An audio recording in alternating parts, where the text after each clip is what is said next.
और अभी रिसेंट मेरा जो सिलेक्शन है एज अ DYSP हुआ है 6th रैंक। ढेर सारी शुभकामनाएं आपको। यूपीपीसीएस में रैंक 6 है, एज अ DYSP आप सेलेक्ट हुई हैं। And what was that purpose of doing SSC, क्यों कैसे किया था? मैंने डिसाइड किया कि मुझे गवर्नमेंट जॉब में जाना है। क्या मोटिवेशन होता है स्टूडेंट्स के लिए, because lot of people they are trying to get into SSC. Pressure में एक चीज़ ध्यान दी कि मैंने बहुत सारे MCQ सॉल्व किए और एक बुक होती है Lucent for GK, as a Bible मैंने उसको यूज़ किया। Was your weakness and strength? बस यही था कि मुझे हमेशा लगता था कि शायद सिलेबस पूरा नहीं किया है मैंने, तो मैंने रियलाइज़ किया कि ऐसा कुछ नहीं है, बस जैसे मैं कर रही हूँ वैसे सही कर रही हूँ, अपने आप को इम्प्रोवाइज़ करना है। तो आई स्टार्टेड डूइंग दैट। कौन नहीं चाहता IAS IPS बनना? हर माँ बाप चाहते हैं उनके बच्चों का सपना पूरा हो। अब UPSC अड्डा करेगा आपकी मदद। तो जुड़िए हमारे साथ pre plus mains foundation batch से, जहां आपको मिलेगी daily live classes, recorded classes और साथ ही साथ 1-to-1 पर्सनल मेंटरशिप प्रोग्राम। तो जोड़िए अपना नाम भी फ्यूचर टॉपर्स की लिस्ट में। लिंक डिस्क्रिप्शन बॉक्स में मिल जाएगा, क्योंकि अब होगी तैयारी जीत की। हेलो एवरीबॉडी, नमस्कार। मैं हूं सिद्धार्थ, आपका फ्रेंड फिलोसोफर गाइड। मैं स्वागत करता हूं आप सभी का यूपीएससी और पीसीएस अड्डा 24/7 के इस यूट्यूब चैनल पर। दोस्तों, कहते हैं कि सक्सेस इज़ इन्फेक्शियस, मतलब सफलता संक्रमित होती है, वो और फैलती है। और आज जिसके बारे में हम जानने वाले हैं, सुनने वाले हैं, समझने वाले हैं, जिसको देख के वीडियो का टाइटल और थंबनेल आपने क्लिक किया है, ऐसी सफलता सबको मिले और ये संक्रमित होते जाए। मतलब कि ये जो जर्नी है, ये जो पैशन है, मोटिवेशन है, ये और भी फैलती जाए, संक्रमित होती जाए, ताकि लोग अपने सपनों को पूरा कर सकें और जो चाहते हैं वो करें। तो आज हम चर्चा करेंगे, आज हम डिस्कशन करेंगे चंचल त्यागी जी से। चंचल जी, ढेर सारी शुभकामनाएं आपको। यूपीपीसीएस में रैंक 6 है, एज अ DYSP आप सेलेक्ट हुई हैं। Congratulations. Thank you so much sir. Great. सबसे पहले तो चंचल जी इज सो काइंड। हम चाय वाय पी के भी बैठे हैं और अभी हम इनके घर पे हैं। And thank you so much ma'am, thank you very much. Thank you sir. So we will discuss वो सारी स्ट्रैटेजीज हम बात करेंगे, लेकिन उससे पहले एक बार प्लीज़ आप लोग लाइक, शेयर और सब्सक्राइब कर दीजिए। और इन केस कोई भी क्वेश्चन होता है एंड इन केस जो हम क्वेश्चन नहीं कर पाएँ, अनफॉर्चुनेटली मैं नहीं पूछ पाऊँ टाइम की पॉसिटी से या फिर कोई भी वजह से, तो आप कमेंट सेक्शन में ज़रूर लिख दीजिएगा, so that we can address. Alright, तो शुरू करते हैं सवालों के सिलसिले से। तो चंचल जी, वंस अगेन टाइम देने के लिए बहुत बहुत शुक्रिया। और सबसे पहले तो हम एक जनरल बैकग्राउंड जानना चाहते हैं। जो स्टूडेंट्स हैं, they wanted to know about your general background. Sir, जैसा कि आप जानते हैं कि मेरा नाम चंचल त्यागी है। मैंने अपनी ग्रेजुएशन कंप्यूटर साइंस में की है। उसके बाद मैंने SSC की तैयारी की थी। 2015 में मैंने ज्वाइनिंग दी और अब तक मैं मिनिस्ट्री ऑफ स्किल डेवलपमेंट में एज एन ASO वर्क कर रही थी। और अभी रिसेंट मेरा जो सिलेक्शन है एज अ DYSP हुआ है 6th रैंक। ग्रेट।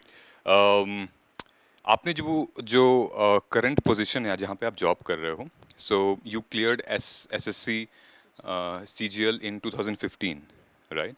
एंड और स्किल डेवलपमेंट मिनिस्ट्री में आप काम कर रहे हैं। काफ़ी कुछ क्वेश्चंस यहाँ निकल के आ सकता है। मैं आपको बता दूं कि UPSC और UPPCS का सिलेबस ऑलमोस्ट सेम है। तो जो गवर्नमेंट जो पॉलिसीज इनिशिएटिव ले आती है, जो हमारे GS पेपर 2, GS पेपर 3 में भी आता है, इनफैक्ट 1 में भी आ जाएगा ये। सो आई थिंक वो वाला हिस्सा मैम बहुत अच्छे से बता पाएंगी, how the policy runs, right? So let us start. Ma'am, हम सबसे पहले SSC से जानना चाहते हैं कि when did you started and what was that purpose of doing SSC, क्यों कैसे किया था? सो मैंने 2012 में अपनी ग्रेजुएशन की। आफ्टर दैट मैंने डिसाइड किया कि मुझे गवर्नमेंट जॉब में जाना है, तो उसके बाद मैंने अपनी तैयारी शुरू की। 2013 से मैंने अपना एग्ज़ाम दिया। फर्स्ट अटेम्प्ट था मेरा SSC में। उसमें समहाउ एग्ज़ाम जो है वो पोस्टपोन हो गया। देन अगेन 2014 में वो एग्ज़ाम हुआ और फिर मैंने सक्सेसफुली क्लियर किया था। सो कह सकते हैं फर्स्ट अटेम्प्ट में? हाँ जी, बिल्कुल बिल्कुल, हाँ जी हाँ जी। क्योंकि वो वाला तो it got delayed and that result never published. Result came, but it was like कि I got the position of tax assistant in 13 and as an ASO in 2014. So I joined as an ASO. That means that you cracked SSC in first attempt, though you did not join. You joined from the second attempt. मतलब SSC first attempt में crack किया and because this video will watch I think lots of SSC aspirants will also watch so एक छोटी strategy आपको याद होगी बहुत time हो गया है वैसे तो जस्ट कि वो क्या मोटिवेशन होता है स्टूडेंट्स के लिए because lot of people they are trying to get into SSC जी, मैंने जो एसएससी की प्रिपरेशन में एक चीज़ ध्यान दी कि मैंने बहुत सारे एमसीक्यूज सॉल्व किए, बहुत ज़्यादा। और एक बुक होती है लूसेंट फॉर जीके, मैंने वो मतलब आप कह सकते हैं उसको एक एज अ बाइबल मैंने उसको यूज़ किया। I remembered each and every term, मेरे को बहुत अच्छे से तैयारी की, मैंने उसको बहुत अच्छे से किया। इंग्लिश के लिए मैंने वर्ड पावर मेड ईजी एक बुक है नॉर्मन लुइस की, वो मैंने बहुत अच्छे से तैयारी की थी, मतलब आई जस्ट मक्ड इट अप, इतना अच्छा मैंने तैयारी की थी। बाकी करंट अफेयर्स से मैं रेगुलर रही थी, मैंने क्योंकि उस टाइम मैंने यूपीएससी की भी तैयारी शुरू कर दी थी अपनी, तो इसलिए करंट अफेयर्स से मैं अपडेट रहती थी। और एसएससी के लिए मेरे को लगता है कि बेस्ट स्ट्रेटजी इज़ आप previous year paper maximum to maximum try कीजिए, बहुत ज़्यादा। हाँ जी। इसमें रीजनिंग भी आता है शायद, तो रीजनिंग के लिए आपने क्या प्रेफर किया था क्योंकि I think handful number of marks आते हैं उसमें रीजनिंग में। जी जी जी, ये भी मैंने ऐसे किया था, मैंने प्रीवियस ईयर क्वेश्चंस उठाए, मैंने देखा कि कौन से एनालिसिस करके कि कौन से पार्ट से क्वेश्चन ज़्यादा आते हैं। Then what I did is कि मैंने हर एक पार्ट के लिए एक यूट्यूब वीडियोस में देखती थी कि उसको कैसे मैं जल्दी से सॉल्व कर सकूँ। तो इस तरीके से मैंने अपने जो टाइम लिमिट को जो है बहुत कम किया, बहुत फास्ट मैं कैलकुलेशंस करने लग गई थी, बहुत फास्ट मैं रीजनिंग सॉल्व करने लग गई थी। Great, I thank you so much कि ये वाला पार्ट जो है उनको बहुत मदद करेगा जो because that's straight away coming from somebody who has already crack this not once twice right, that is absolutely in the first attempt.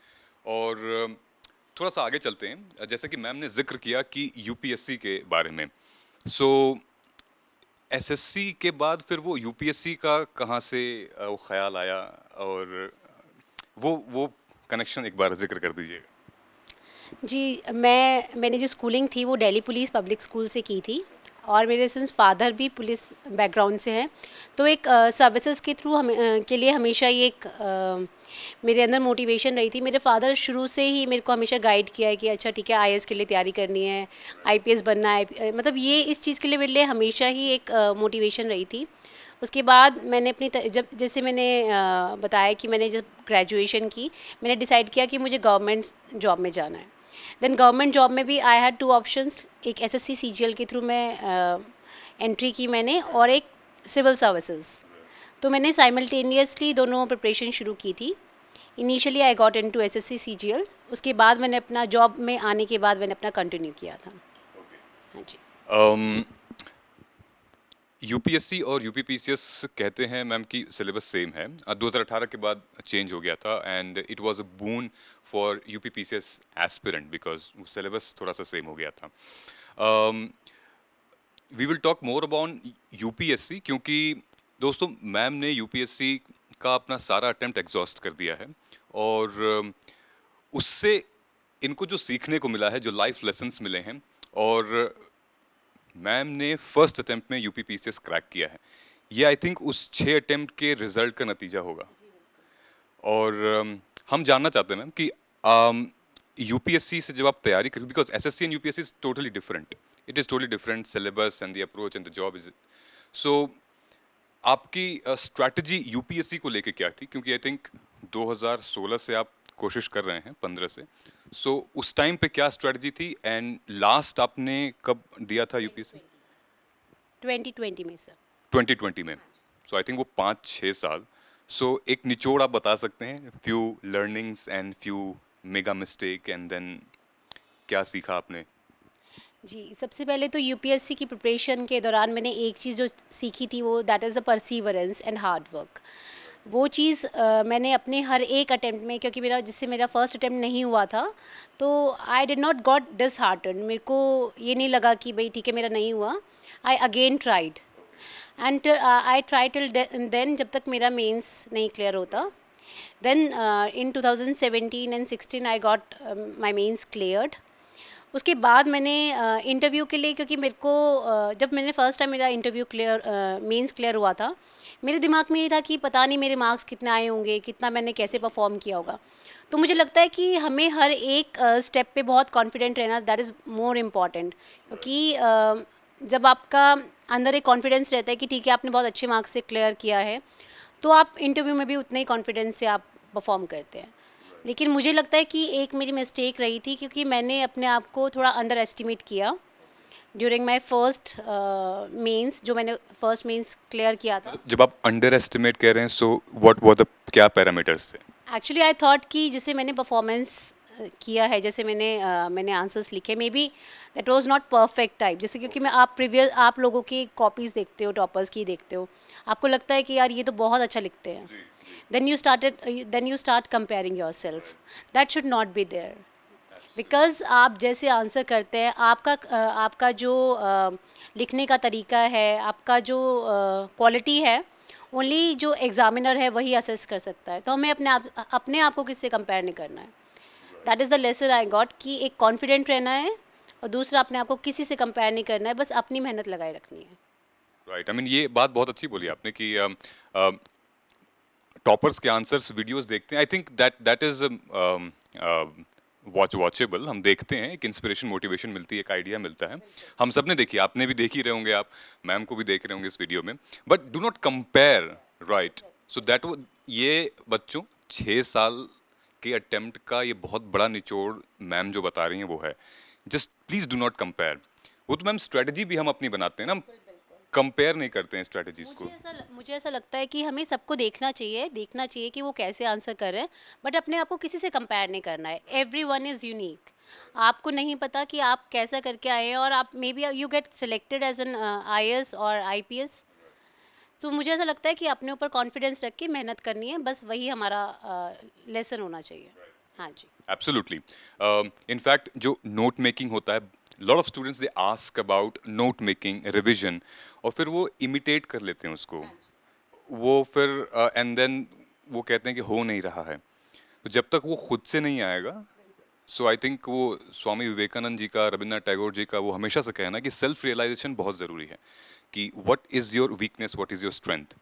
सो अगर मैम बात करें आप उस टाइम पे when you were trying hard for UPSC, दोस्तों बता दें ma'am ने 2 इंटरव्यू फेस किया है, एंड मेंस कितना आपने फेस किया मैम? मैंने तीन मेंस मैंने लिखे थे। 6 अटेम्प्ट में से 3 मेंस और 2 इंटरव्यू फेस किया है। और वो वीकनेस और स्ट्रेंथ कहाँ से, क्या आपकी थी, आपको क्या लगता था, what was your weakness and strength simultaneously? मेरी वीकनेस एग्ज़ाम प्रिपरेशन के दौरान बस यही था कि मुझे हमेशा लगता था कि शायद सिलेबस पूरा नहीं किया है मैंने, या फिर जो होता है ना कि कंपैरिजन वाला, initially on the first attempt मुझे लगता था कि हाँ भी ये लोग बहुत अच्छा लिख रहे हैं, मैंने इतने अच्छे से नहीं किया। सेकेंड थिंग वाज कि क्योंकि मैं वर्किंग प्रोफेशनल हूँ, I did not get the full time. मैं ऑफिस में कम्यूटेशन के दौरान अपना जो टाइम है वो मैं रिवीजन के लिए यूज़ करती थी। Then even during lunch breaks I use to study. घर आके फिर I use to get tired, still मैं उस रात तक मतलब उसको तैयारी करती थी, बट समहाउ एक बीच में रह जाता है, थोड़ा कनेक्शन आपका टूट जाता है कंपैरेटिव टू दोस्त जो दिन रात पढ़ रहे होते हैं, because you have very limited time, you have to manage your time accordingly, you cannot study everything. तो बैक ऑफ माइंड में हमेशा ये रहता था कि कहीं कुछ छूट ना जाए। तो ये मुझे लगता है कि कहीं थोड़ी सी वीकनेस ये मेरी रही थी। मुझे लगता था कि मैंने सिलेबस, ठीक है मेरा ये कुछ रह गया या ये नहीं किया, but during my second mains I realised कि ऐसा कुछ नहीं है, because I got very good marks during my first mains. तो मैंने रियलाइज़ किया कि ऐसा कुछ नहीं है, बस जैसे मैं कर रही हूँ वैसा सही कर रही हूँ, अपने आप को इम्प्रोवाइज़ करना है। तो आई स्टार्टेड डूइंग दैट। अभी आपने जिक्र किया मैम कि since of course you were working professional, आप जॉब के साथ भी तैयारी कर रहे थे।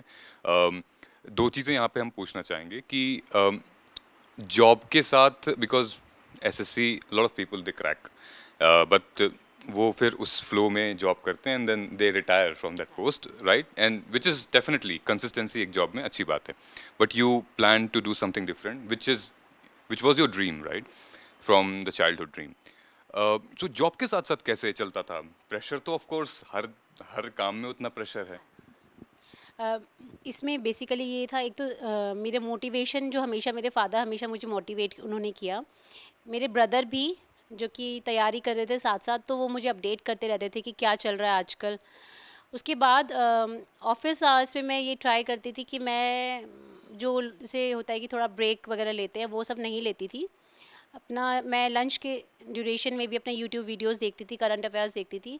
मेट्रो में आते जाते मैं अपना रिवाइज़ करती थी, जितना मैक्सिमम रिवाइज़ कर सकूं, और घर आकर भी मैं ट्राई करती थी कि मैं 3 से 4 घंटे पढ़ लूं।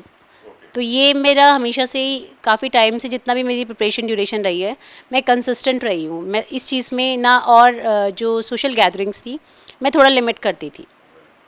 तो ये मेरी स्ट्रैटेजी रही है कि कंसिस्टेंट मैं रही हूँ अपनी तैयारी में। So point taken, consistency of course जो सब कहते हैं कि बहुत इंपॉर्टेंट है, consistency is very very important and I think it breeds success end of course in this examination consistency. आपने कहा था कि आपके मेंस के मार्क्स काफ़ी अच्छे थे यूपीएससी में। आपको नहीं लगता कि कहीं शायद ऑप्शनल की वजह से, या फिर अभी हम ऑप्शनल के बारे में बात करेंगे, ऑप्शनल की वजह से या फिर टोटल जो जीएस 4 पेपर होते हैं अलॉन्ग विद ऐसे, उसके होलिस्टिक मार्क्स की वजह से शायद वो पार नहीं हो पाए या फिर इंटरव्यू में नहीं नंबर मिले, वो आपको वो रीज़न क्या लगता है कि you face 2 interview and could not crack? Do you consider this ये लक था या फिर कुछ चांसेस थे? डेफिनेटली कुछ परसेंट तक लक था, क्योंकि मेरा फर्स्ट अटेम्प्ट में मेरे ऑप्शनल में 287 आए थे लिटरेचर ऑफ संस्कृत में। That is a very considerable score. 287 तो अमेजिंग है। हाँ जी। वो भी लिटरेचर में और संस्कृत में अमेजिंग। देन लेकिन मुझे उसके बाद लगा कि जब मेरा इंटरव्यू परफॉर्मेंस था, तो वही चीज़ थी कि मेरे को लगा कि मैंने सब कुछ करंट अफेयर्स नहीं पढ़ा है, मैंने ये नहीं कवर नहीं किया है। तो रादर देन प्रिपेयरिंग फॉर डैफ, जो डैफ अच्छे से प्रिपेयर करने के बजाय मैंने करंट अफेयर्स और इन सब चीज़ पे ज़्यादा फोकस किया। और मैक्सिमम क्वेश्चंस क्योंकि मेरे डैफ से आए थे, तो मुझे ऐसा लगता है कि शायद थोड़ा बहुत वहाँ पे थोड़ा सा मैं थोड़ा हिली उस चीज़ में। तो वो चीज़ थी। एंड देन सेकंड अटेम्प्ट में मेरा था कि संस्कृत पेपर बहुत अच्छा गया था। देन स्किल स्कोर था आपका? उसमें मेरे 250 थे। ओके। हाँ जी। लेकिन लास्ट वाला थर्ड में जो मेंस आपने फेस किया था? 267। ओके। तो ये थोड़ा सा मुझे लगा कि शायद कि संस्कृत लिटरेचर में मुझे नहीं लगा कि थोड़े कम है मार्क्स। स्केलिंग था जो मुझे लगा कि शायद उस साल सब्जेक्ट संस्कृत लिटरेचर में स्केलिंग हुई थी, क्योंकि मैक्सिमम मार्क्स ही शायद 280 के करीब गए थे। ओके। हाँ जी। Then I think I believe कि आप संस्कृत टॉपर में से 1-2 नंबर ही होंगे आप, मतलब 2 above 250 any optional, that is amazing. वो अच्छा स्कोर दिलाता है आपको, अच्छी रैंक दिलाता है, लेकिन आपका amazing, I mean this just अच्छा। और संस्कृत के बारे में बात करेंगे तो ऑप्शनल आपने संस्कृत लिया था आई थिंक 3 मेंस में, और मतलब डर नहीं लगा था संस्कृत लेते हुए? What was your motivation behind taking Sanskrit? Why not और भी अदर ऑप्शनल थे ह्यूमैनिटीज के? जी, एक्चुअली जब मैंने डिसाइड किया था इनिशियली, जो फर्स्ट सेकंड अटेम्प्ट मैंने आपको बताया कि मैंने उसमें केवल प्रीलिम्स का दिया था, तो उस समय मैंने ज्योग्राफी ऑप्शनल डाला था।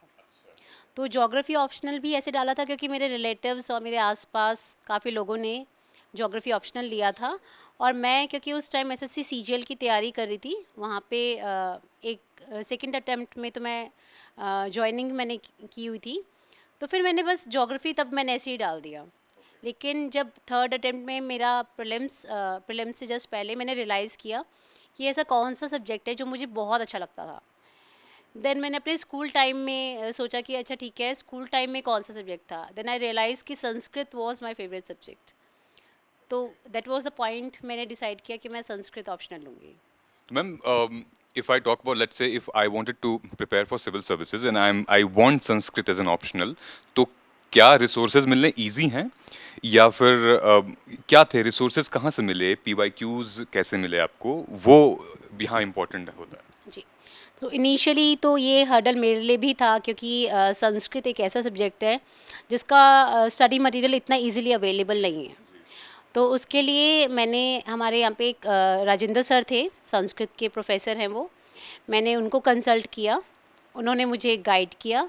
एक और फ्रेंड है जो कि अभी आईपीएस हैं, तो उन्होंने भी संस्कृत से ही अपना क्रैक किया था, तो उन्होंने भी अपना मटेरियल शेयर किया था। तो इस तरीके से मैंने वो दोनों मटेरियल लेके कंबाइन करके अपना तैयारी की थी, अपना बनाया था, अपने नोट्स बनाए थे।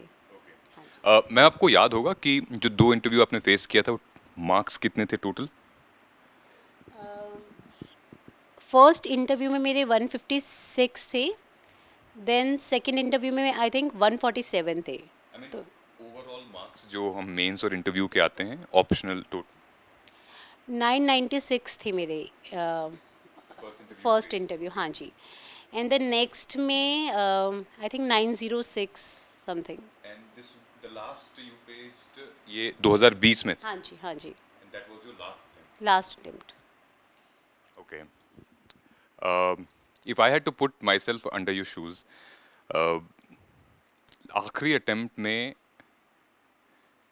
इंटरव्यू तक पहुंचना एंड अनफॉर्चुनेटली वो ना हो पाना, क्या चल रहा था जब आया था रिजल्ट?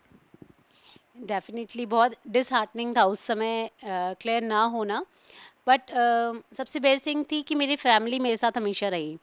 तो जब नहीं हुआ, मैंने अपने फादर को बताया सबसे पहले, तो ही वाज लाइक कि नहीं बेटा, this was not meant to be, आपको मतलब आपका नहीं होना था, इसलिए आपका नहीं हुआ, then you should try for more. तो उसके बाद फिर मैंने यूपीपीसीएस के लिए मैंने फिर तब फॉर्म भरा और सक्सेसफुली मैं अब डीएसपी हूँ। So that is their grace and my hard work as well. I think अब वो आप उस पोजीशन पे हैं कि अब वो लेगेसी आप आगे बढ़ाएंगी, बिल्कुल, डेफिनेटली। इस बात का आपको गर्व? जी बिल्कुल बिल्कुल, बहुत गर्व है मुझे इस बात का। एक जहाँ सवाल और उठता है, आपको नहीं लगा कि ड्यूरिंग 15, 16, 17, 18 मुझे यूपीएससी के साथ साथ यूपीपीसीएस भी देना चाहिए था? जी, तब मैं यूपीएससी के लिए बहुत ज़्यादा फोकस थी, तो मैंने स्टेट पीसीएस के बारे में नहीं सोचा था उस समय। हाँ जी। एंड ऑफ कोर्स आपके पास जॉब भी थी, सो किसी और उस टाइम पे ऑफ कोर्स यूपीपीसीएस का सिलेबस भी यूपीएससी से मैच नहीं किया था।